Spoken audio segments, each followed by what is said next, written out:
asalaamaaleykum Yoff Média Info maa ngi nuyu waa Yoff gépp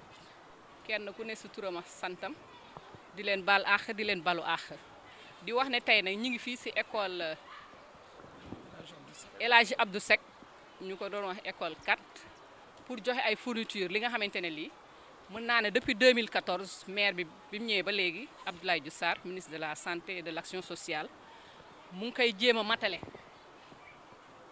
loolu moo ñu indiwaat fay tey jii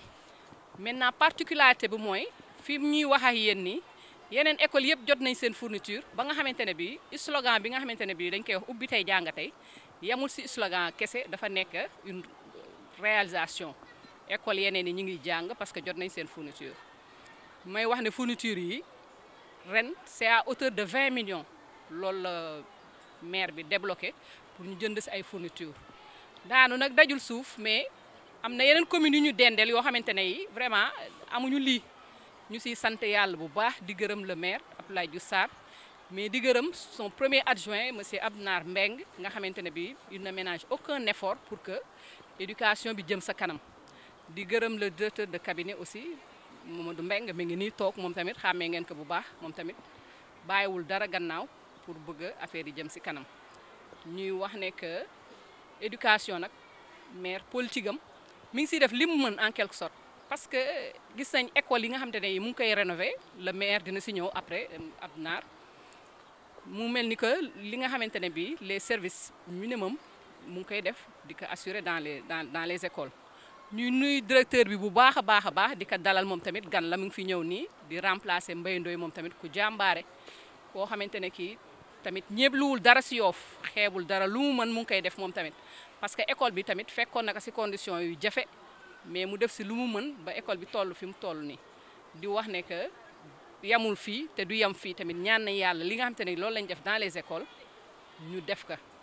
may wax par rapport ak thème bi nga xamante ne bii le ministère de l'éducation nationale moom la initié pour wax ne nañu retourner à nos valeurs ancestrales parce que li ñu gis dans les écoles présentement nii amul woon ay élèves jàng ba école tëj ñu foog ne dañuy denc cahier pour bu di si réviser wala ñu dencal ko seeni rakk pour ñoom bu ñu ñëwee ñoom tam ñu mën si réviser ñu xotti cahier ya xotti blouse ya jaxase école ba jaxase bureau yi loolu c'est du jamais vu te mel na ni toppandoo rek moo leen dugal si loolu ñun loolu du suñu aada du suñu cosaan duñ ko favoriser duñ ko cautionner ñuy ñaan élèves yi ak maîtres yi aussi ñoom tamit retour au civisme bi ñu wax thème boobu kenn ku nekk mu bay si waaram maa ngi leen koy ñaax loolu di ko ñaax parents yi di ko ñaax maîtres yi di ko ñaax élèves yi di wax ne que tamit école mooy loo xamante ne lii dara ëpp si ce n'est pas parce que maire bi def na état bi def na ñun dañuy croiser les bras toog may oo structure yu mel ni comme Frey Yoff comme APEXI comme Yoffu Demb ak tey ak yeneen association yi nga xamante ne ñu ngi fi ASC yi waruñu xaar ñu oo leen bàjjanu gox yi aussi waruñu xaar ñu oo leen même bu dee xëy tey ñëw def benn coup de balai dans l'école soxla nañ loolu maa ngi nuyu ñëpp di gërëm ñëpp di ñaan cérémonie bi yal nañ ko fekk ay ati. salaamaaleykum mbooloo mi ginnaaw bi ñu sante yàlla julli ci yonantam bu tedd bi ñu ngi nuyu mbooloo mi fi teew di nuyu délégation bi ànd ak maire monsieur Abdounar Mbeng di nuyu tamit suñu responsable de l'éducation au niveau de la mairie de Yoff di nuyu son directeur de cabinet ak ñëpp ñu mu àndal di ñaan suñu borom lii ñu tàmbale année bi yàlla nañ ko yeggale ak jàmm monsieur le maire ñu ngi lay gërëm di la gërëmaat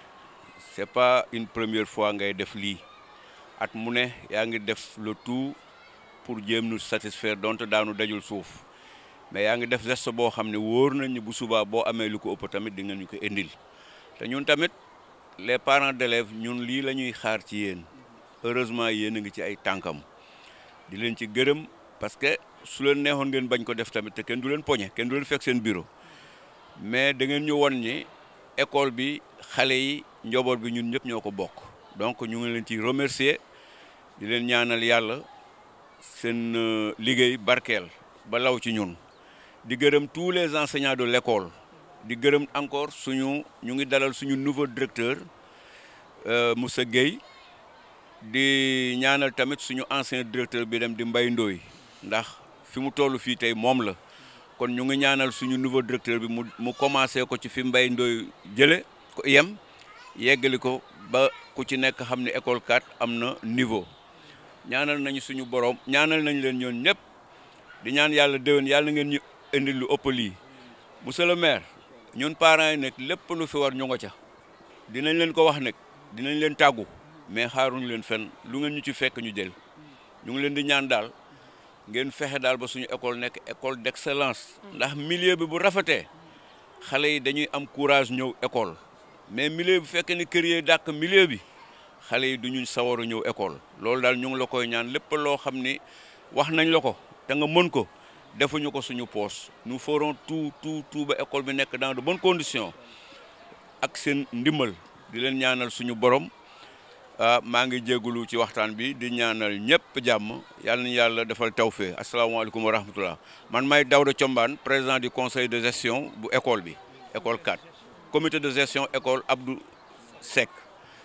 ñu ñaan yàlla déwén ak jàmm ñu ngeen indi lu fi ëpp lii. waaw Mamadou Moustapha Gueye directeur école Yoff 4 nouvellement affecté donc di rafetlu jotaay bi di nuyu d'abord l'institution muy le président de la République du Sénégal monsieur Macky Sall ak l'ensemble de son gouvernement di nuyu aussi sama ministre Mamadou Talla ministre de l'éducation nationale ak la commune de Yoff en l'occurrence le ministre de la santé Abdoulaye Diouf Sarr di rafetlu vraiment geste noble bi tey Abdou Nar Mbengue indil ñu fii ci école bi démb def na ko tey mu ñëwaat encore démb bi mu ñëwee dafa fekk ay tableau yu ñu commencé woon di peinture mu ne arrêté leen liggéey bi ñu arrêté mu ne jël nañ ko en charge laaj facture bi ñu jox ko mu liggéeyal ñu lépp ba mu baax tey ku dem ci tableau yi gis ne vraiment macha allah di ko ñaanal moom tamit Abdou Nar Mbengue bi nga xam ne doomi dëkk bi la yàlla may ko gudd fan yàlla may ko wërgu yaram ak équipe municipale bi mu àndal yëpp yàlla sàmm leen ci barki Seydina Mouhamadou Rasulullah sallallahu alayhi wa sallam man nag damay doog a ñëw j'ai trouvé une équipe pédagogique vraiment très dynamique très compétente très joviale vraiment macha allah cette école là li ma si doon dégg moom laa gis c'est une famille boo fi dugg see sax man dama fi ñëw bees mais dafa mel ne def naa fi pratiquement 100 ans et 4 dimanches di kontaan si équipe pédagogique muy góor ñi di jigéen ñi di maître arabe yeeg ñëpp di comité femme de charge yi fi nekk tout le personnel de l'école le gardien que j'ai trouvé ce matin ici ñu waxtaan ci yu bëree bëri macha allah di ñaan rek daal comme ni ko ñeneen ñi waxee mënu ma si teg leneen lu ko ëpp man dama ñëw am sas bu diis buñ ma jox bu ma fi doyen Mbaye Ndoye bàyyil loolu nag je vais tout faire pour relever ce défi là ñu am une école de qualité améliorer lépp am ay résultats yu baax 100% moom vraiment mooy objectif ren bi moom vraiment donc macha allah kontaan nañ trop monsieur le maire boo demee nga ne monsieur le ministre vraiment lim ñuy defal ñu ngi koy gis xeebuñ ko parce que du n'importe quel établissement scolaire moo mun a am nii fa ma jógee xam naa la fa nekk danañ jot fourniture mais lii moo ko ëpp foofu te pratiquement ñaari écoles yi ñoo yem même taille macha allah daal di leen sant rek di leen gërëm daal. asalaamaaleykum mbooloo mi ñu ngi nuyu ñëpp di nuyu monsieur le directeur ñu ngi lay nuyu bu baax di nuyu le président donc du comité de gestion di nuyu donc l'ensemble donc des enseignants yi ñu fekk ak le personnel bi xam ne ñoo fiy liggéeyee fii ci école Abdou Seck di wax ne tey comme ni ko la présidente de la commission éducation waxee li ñu indi tey mooy l'État du Sénégal avait sorti un slogan ubbi tey jàng tey ñun depuis 2014 on avait dit ubbi tey joxe fourniture tey yàlla mu ñuy dimbali depuis boobu at mu jot ñu ngi honoré li xam ne donc tey mooy suñu engagement par rapport ak donc les élèves par rapport ak ñi xam ne donc ñoo yor éducation au niveau de la commune de Yoff di wax ne donc le maire moyens yi mu déployé rek pour jàppale donc suñuy doom la suñuy sët suñuy jarbaat yi xam ne donc ñoo nekk au niveau donc des écoles li ñuy joxe fii moom lañ comme ni ko président waxee moom lañ joxe donc au niveau de l'ensemble des écoles de Yoff si on parle l'ensemble des écoles de Yoff c'est les 9 écoles yi fi nekk boole si donc l'école Malick Sy bi xam ne dañ koy jëlaale en charge ak jëlaale encore donc les 2 unités ortes yi fi nekk ak donc la case des tout petits donc boo ko xoolee day doon 13 établissements yoo xam ne at mu jot donc lu mel ni lañ fiy def hormis ça donc je pense que présidente wax na donc le montant bi ñu sorti pour les fournitures c'est un montant de 20 millions moom la ñu génne mais avant boobu tamit génne woon nañ ci plus de 20 millions pour def la réhabilitation donc de certaines écoles donc loolu li tax ñu doon ko def parce que écoles yooyu dañu dem gis ne dañu def tour gis ne dafa am état délabrement yu fa nekkoon mais loolu li ko waroon surtout l'école Tafsir Ndiaga Gueye le président laaj na ko léegi parce que dañu am benn projet boo xam ne c'est qu'on veut faire de Yoff des écoles d'excellence. On a donc le plan, on a tout, mais le problème mooy fu ñu recaser les élèves. Actuellement donc plan B bi ñu bëgg a gis mooy lycée bi le ministre Mamadou Talla wax nañu d'ici janvier dina pare dañu bëgg bu lycée bi pare ñu mën a jël donc l'ancien CM pour def fa donc zone de tampon par exemple bu ñu jëlee école parce que l'inspectrice danañu woon ne mënul libérandoo école lëmm pour ñu defa tabax parce que duñu am fu ñu leen dugal le problème qu'on avait loolu la woon mais léegi dañ ne bu lycée bi pare dañu mën a transférer par exemple école mais commencé wuñu école 4 école 1 la ñuy commencé ñun ñëpp école 1 la ñuy jaar mais li tax tey ñu choisir wax fa dëgg yàlla donc cette école là démb bi ñuy def tour dama ko wax directeur parce que ba démb bi ñuy ñëw jàpp ñoon fu ñu defee cette cérémonie officielle mais bi ñu ñëwee gis cadre école yi wax fa dëgg yàlla ñu leen féliciter c'est donc école bi ni ngeen ko tenir démb dañu dugg fii rek j'ai dit au directeur de cabinet donc nañ def fii la cérémonie parce que l'école machallah c'est propre te c'est bien tenu donc ñu ngi féliciter donc enseignants yi fi nekk ak le corps bi fi liggéey ak directeur donc ñu leen féliciter si ni ngeen tenir l'école parce que defe naa Penda Ndoye wax na ko ñun suñu objectif mooy école yi xam ne donc tey les écoles primaires mu ngi su suñu compétence ñun tey écoles yooyu yëpp incha allah ñoo ko tenir mais pour l'école d'excellence yooyu defar nañ ay plans yoo xam ne pour adapter ko sur l'ensemble des écoles de Yoff loolu moom incha allah bu fekkee am nañ fu ñu recaser les élèves rek parce que le projet est déjà donc ficelé on a le financement on a tout mais fu ñu dugal élèves pour commencer la ñu amagul woon mais avec système boobu bu lycée bi taxoo dañu mën a jël donc l'ancien lycée de Yoff pour mën ko def li xam ne donc tey dinañ si mën a kii donc di leen féliciter di wax ne donc le ministre Abdoulaye Diouf Sarr li ko intéressé mooy que moom tey yàlla defal ko sutura ba li mu nisir pour les écoles de Yoff ñun ñëpp ñu fekke ko donc dañ koy ñaan di wax ne tamit ñu ngi ñaan donc les enseignants yéen ñëpp ak ñi fi nekk ngeen gën ñu teniral donc xale yi bu mu am tamit benn feedback entre ñu ñoo yéen parce que yéen da ngeen nekk ci école yi là je le dis fi solennellement à l'ensemble des directeurs nous affectons donc des agents au niveau des écoles mais c'est le directeur qui est le chef du personnel. S'il voit des problèmes au niveau de du personnel il n'a qu'à donc le dire au directeur de cabinet mais mënuñu affecté si école ñeneen ñoo xam ne dañuy dem du ñu liggéey du ñu def dara wala du ñu fa xëy ñun bu ñu si xamul dara donc on peut régler ça donc c'est à vous directeur bu fekkee gis nga ne par exemple dañ fi affecté sama rakk ñoo bokk ndey bàyyi liggéeyul fait une note après donc ñun ëllëg dinañ xam ne bu ñu jël suñu responsabilité yow ëllëg donc amoo loo wax parce que da nga naa man déclaré woon na donc kuñ fi jël te pour nga liggéey kuñ fi indi te liggéeyul lu ma wax noonu l'ensemble des directeurs laa koy wax donc on fait de la politique certes mais on veut que nos gens travaillent aussi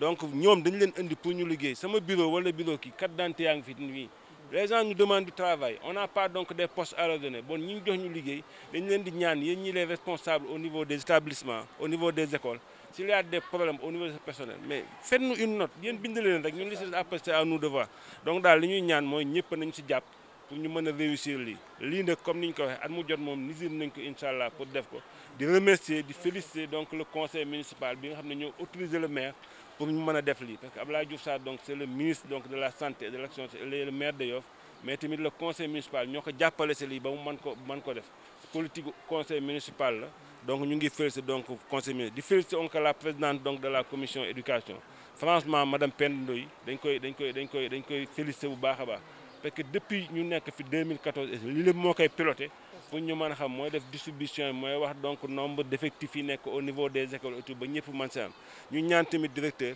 li xam ne donc indi nañ fi mu dem fi mu war a dem mooy donc mu dem si élèves yi ñu jàppale parents d'élèves parce que li tax ñu indi ko tey mooy élèves bu ñuy ñibbi wala suba ñu mën a yóbbaale li si des seen parents yi mën a complété ne par exemple que am naa juróomi kay am naa benn kay am naa ñaari ardoise donc li may jënd après complément la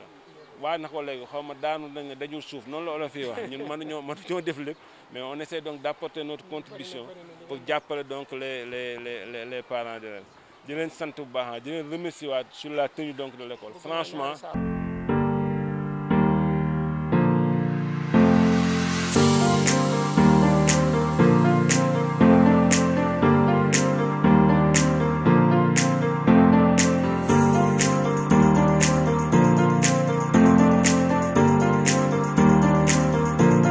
asalaamaaleykum wa rahmatullah ñu ngi leen di nuyu yéen ñëpp di am contenté vraiment ci ñëw gi nga xam ni moom la monsieur le maire ñëw ànd ak son équipe vraiment pour ouverture classe yi donc doon joxe des fournitures scolaires aux enfants mu doon loo xam ni dañ koy accueillir ak à bras ouverts di wax ni le concept ubbi tey jàng tey c'est très possible ñun fii à notre niveau vraiment doxal nañ ko donc élèves yi bi ñu xëyee ñëpp étaient en place les enseignants étaient en place les classes étaient propres set nañ wecc fournitures yi aussi ñëw nañ kon le concept ubbi tey jàng tey c'est un concept qui est très possible donc loolu nag suñu ko mënee vraiment on remercie monsieur le maire de la commune de Yoff à travers ses représentants ici donc ñi nga xam ni depuis 1 mois ñi ngi ci école bi di ko defaraat pour que mu mën a accueillir xale yi bu baax di ñaanal vraiment ñëpp une année scolaire paisible bu ànd aussi ak ay réussites yu bëree bari vraiment am nañu mbégte lool di ko ñaanal suñu bopp di ko ñaanal élèves yi monsieur le maire vraiment ñu ngi leen di remercier bu baax a baax ci geste bi jërë ngeen jëf.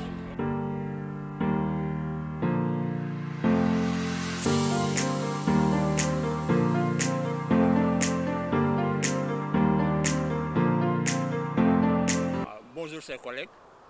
je salue d'abord le représentant du maire et toutes les autorités municipales qui sont là. Au nom de toute l'école Haute-Seine US3, US4, en tant que directeur de l'école US3, M. Thiam,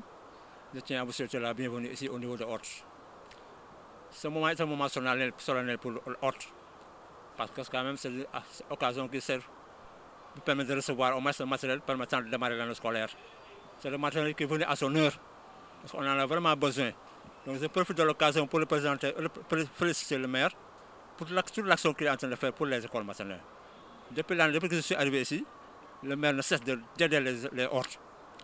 L'année passée, je me rappelle bien, ils ont doté beaucoup de matériel didactique, matériel de jeu, et même tout ce qui touche au nettoyage des toilettes. Aujourd'hui encore, avec cette rentrée scolaire,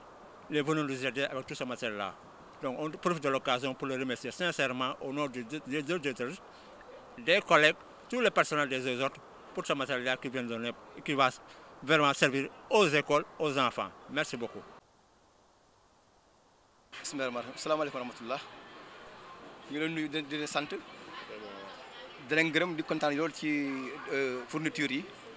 vraiment c'est arrivé au bon moment comme ni nga ko waxee ubbi tey jàng tey fourniture tey vraiment on l'a bien apprécié quoi vraiment on vous remercie beaucoup ñu fekkee déwén merci beaucoup jërëjëf.